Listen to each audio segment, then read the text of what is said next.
Post Gupta as. अब इसमें देखो पोस्ट गुप्ता एज में नॉर्थ इंडिया और south India. Post Gupta north India was ruled by, it was disintegrated, largely it was, the larger area went to Pushubhuti from Thanesar, and Harshvardhan was one of the most important ruler of, clear? So Pushubhuti expanded, or we can say like Pushubhuti dynasty expanded his empire from Thanesar in Haryana to Kannauj। ऐसा क्यों होता है आगे देखते हैं पूरी story क्या है कि कैसे पुष्यभूति के मैट्रिमोनियल रिलेशन बने।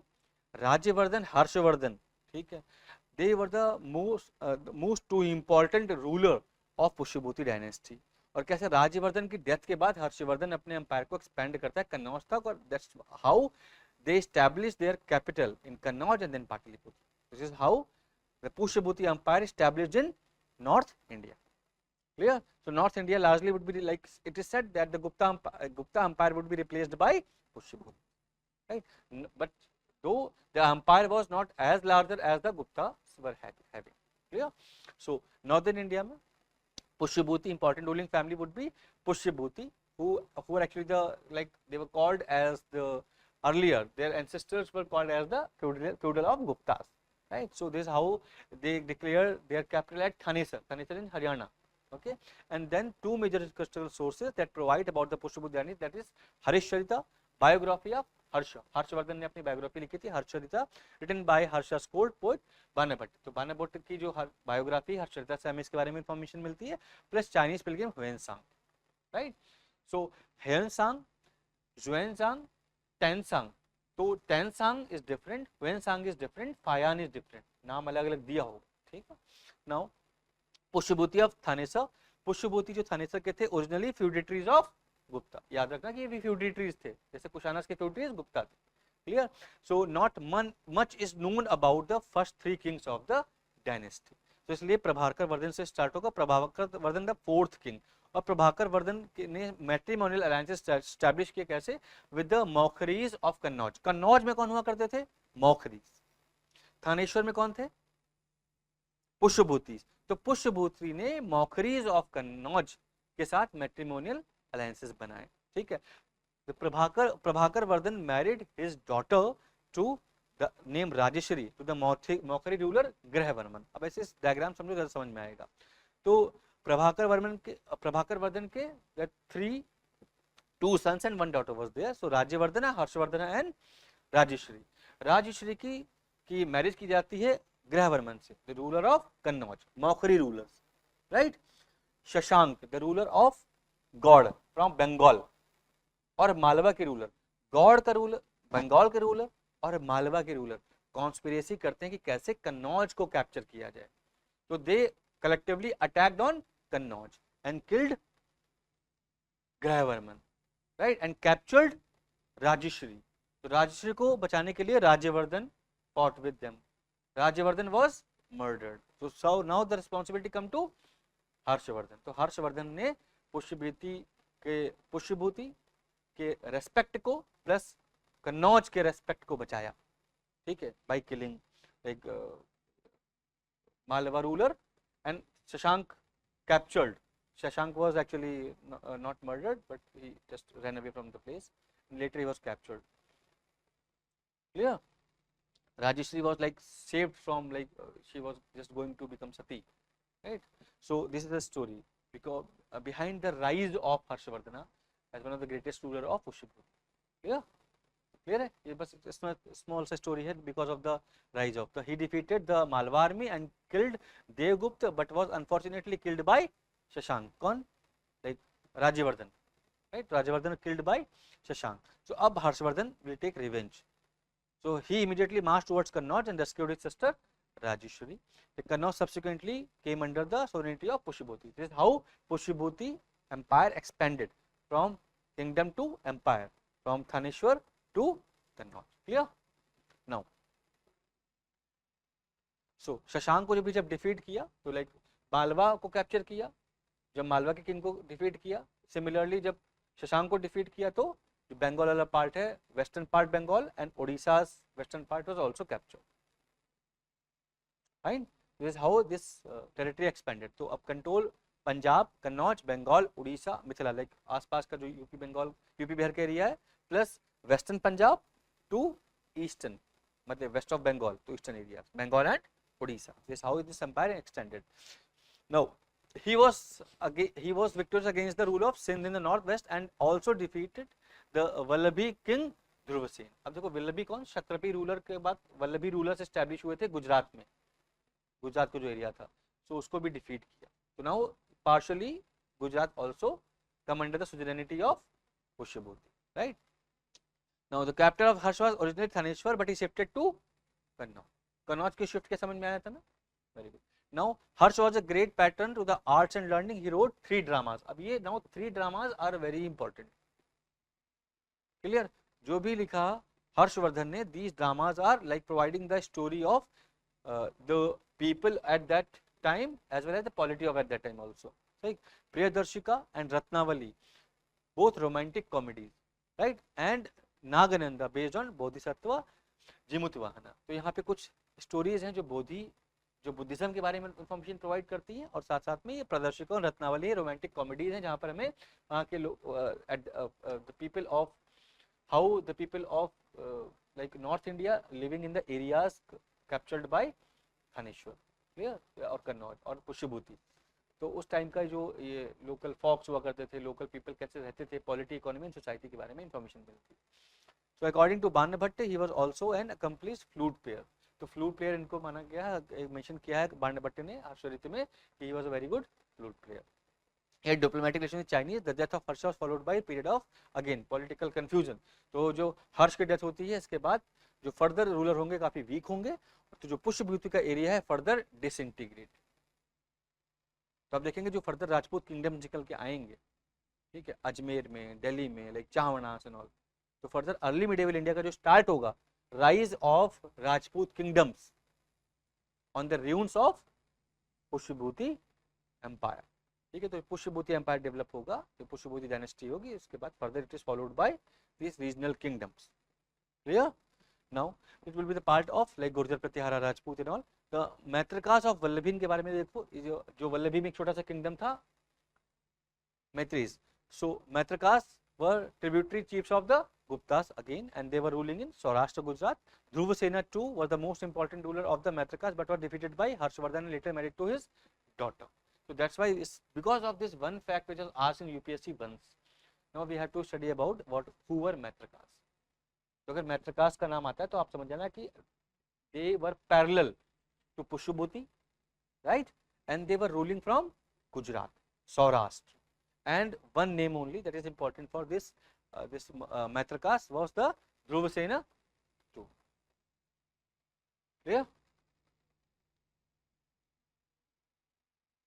Matrikas in Saurashtra, Gujarat. Clear? Matrikas ruled from Vallabhi. Vallabhi is in Saurashtra area of Gujarat. जो coastal part देखते हैं ना, that is Saurashtra.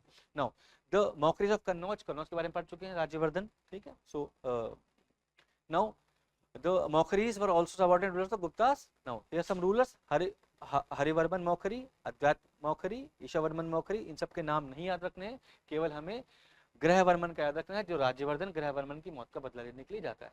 ठीक है, सो ग्रहवर्मन मैरिड टू राजेश्वरी, है ना, clear. So that's why this you should no this names only, but Grahavarman is the most important name. But बाकी जो नेम है केवल आप एक बार देख लो, जब वर्मन लिखा हो, ठीक है, तो आप you should know that they were the Maukharis of Kannauj. Clear? So whenever you asked about all this information, any doubt, anyone? किसी को डाउट है? Now साउथ इंडिया में आते हैं, western Chalukyas. Okay, so western Chalukyas of Badami. तो मैंने बताया था कि स्टैब्लिशमेंट होगा वेस्टर्न चालुक्यास का बादामी का, और इसके बाद western Chalukyas will establish their different branch from Vengi, and then they will be defeated by Pallavas later. They will be defeated Pallavas, and Pallavas will be defeated by Cholas. Clear? This is how this political development will take place. Clear? Since now only like there are some information is left, so can we continue for next 20 to 30 minutes? Right? There will be no issue because the ancient will be completed. Right?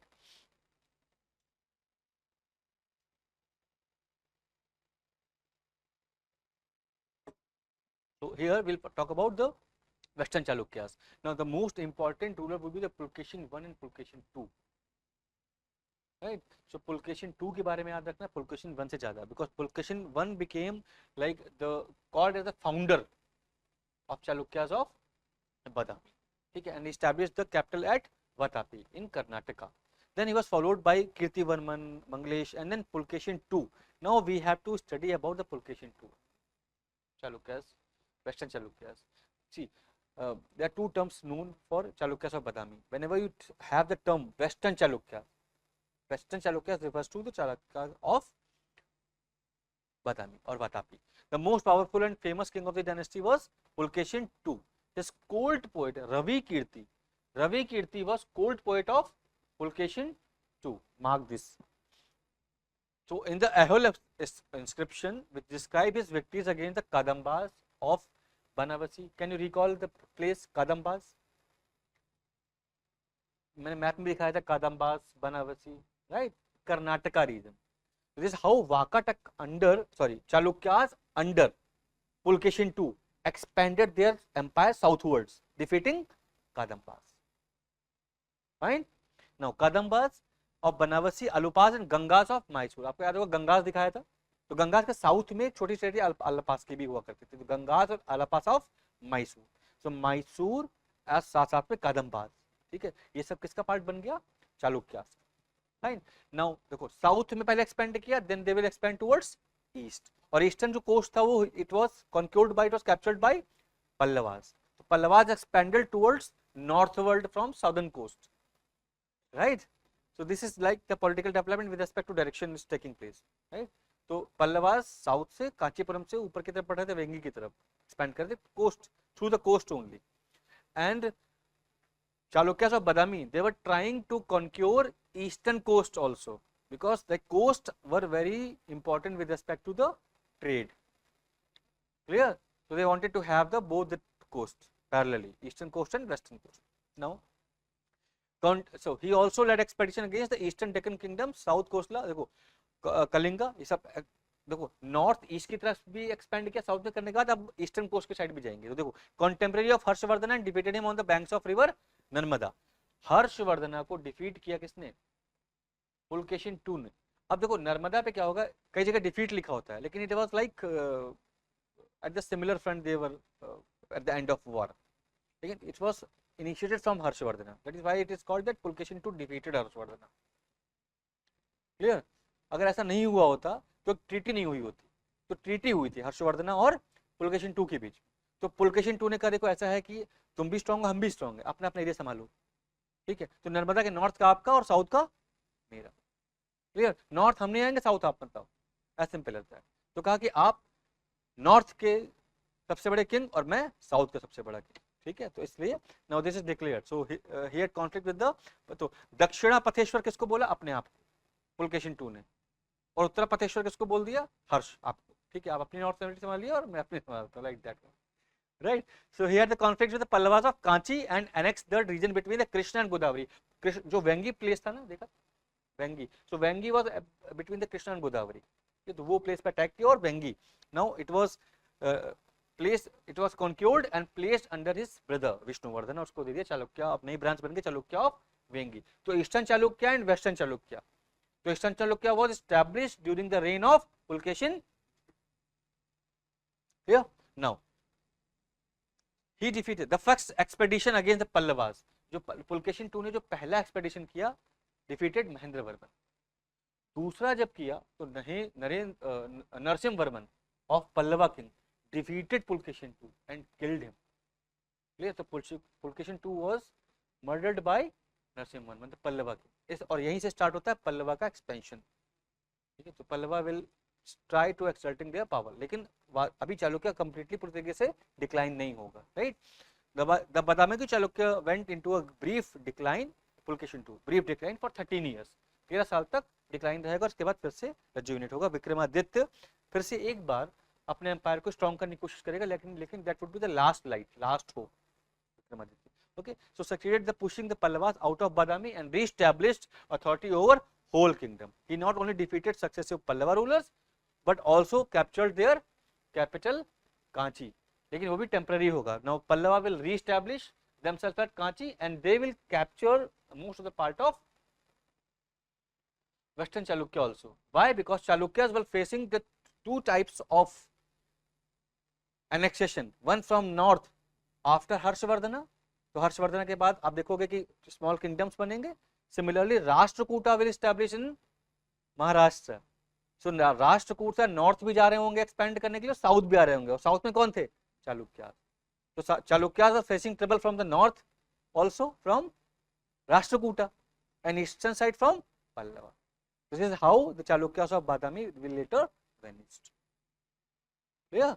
So they will exist, but they will exist in the form of very small kingdoms. Clear? Now, Vinayaditya, Vijayaditya, Vikramaditya were the last ruler. Here, Kirtivarman was the last ruler of the dynasty and was defeated by Rashtrakoot king Danti Durg. Danti Durg, who established last. Clear? Any doubt? Far south क्या हो रहा था? फार south Pallavas. हम पल्लवास की बात करेंगे. Mean मैंने पल्लवास की बात करी, लेकिन अब हम डिटेल में बात करेंगे कौन कौन से रूलर थे. तो Simha Vishnu was considered as the founder of Pallavas, right. So he supposedly defeated the Ikshvaku and laid the foundation of the Pallava Empire.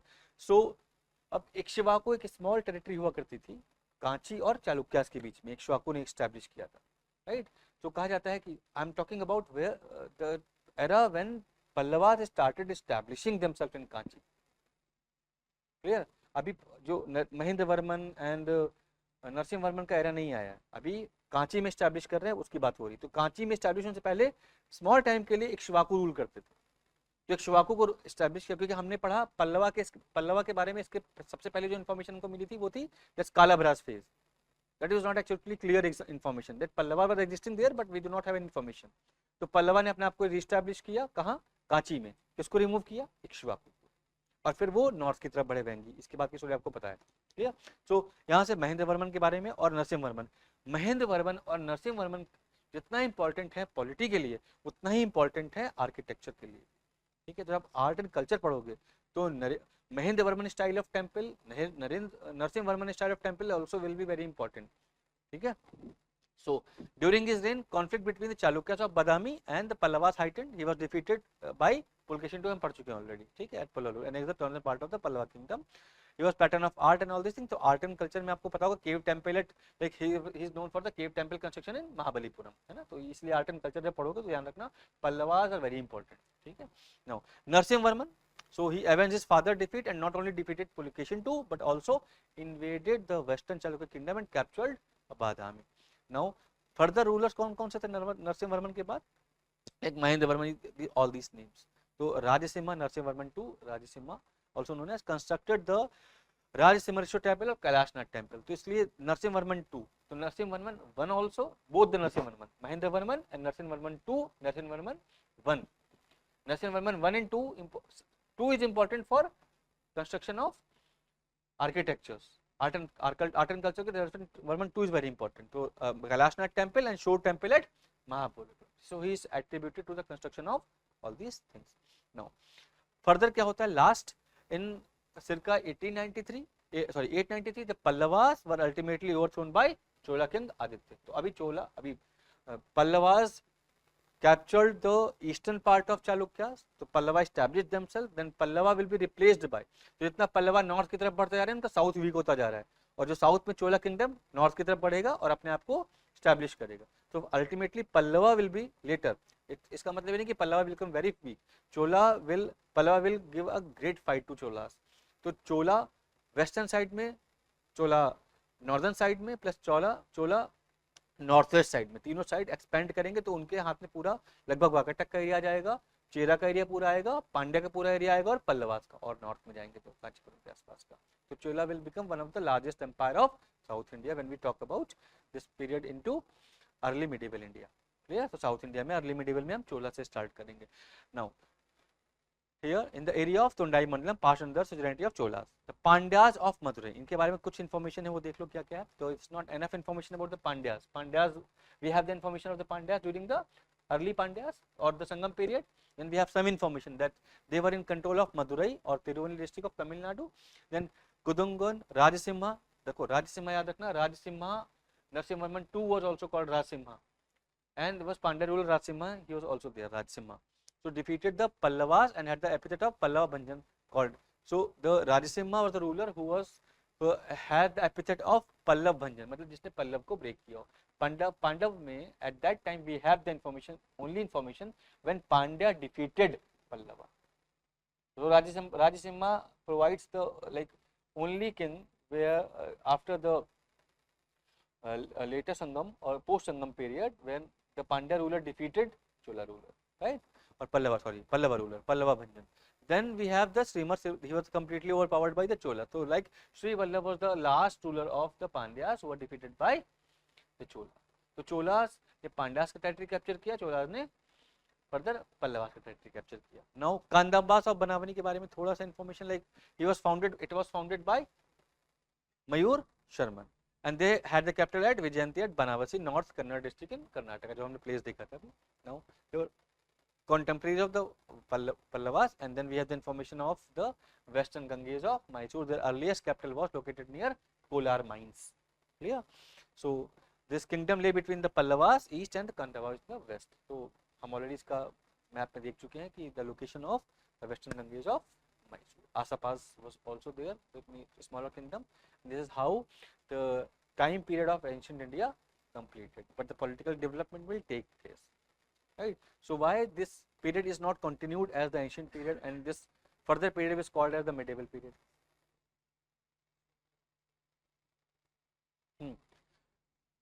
I'm talking that different thing. I'm talking about that why this period is like stopped here as the ancient India. Why further like they will be followed by the Rashtrakuta king and the Gurjar Pratiharas, Rajputas and all. So now medieval India start with this new age. So why this is like a categorization or marking of the ancient and medieval with respect to the political development in North India?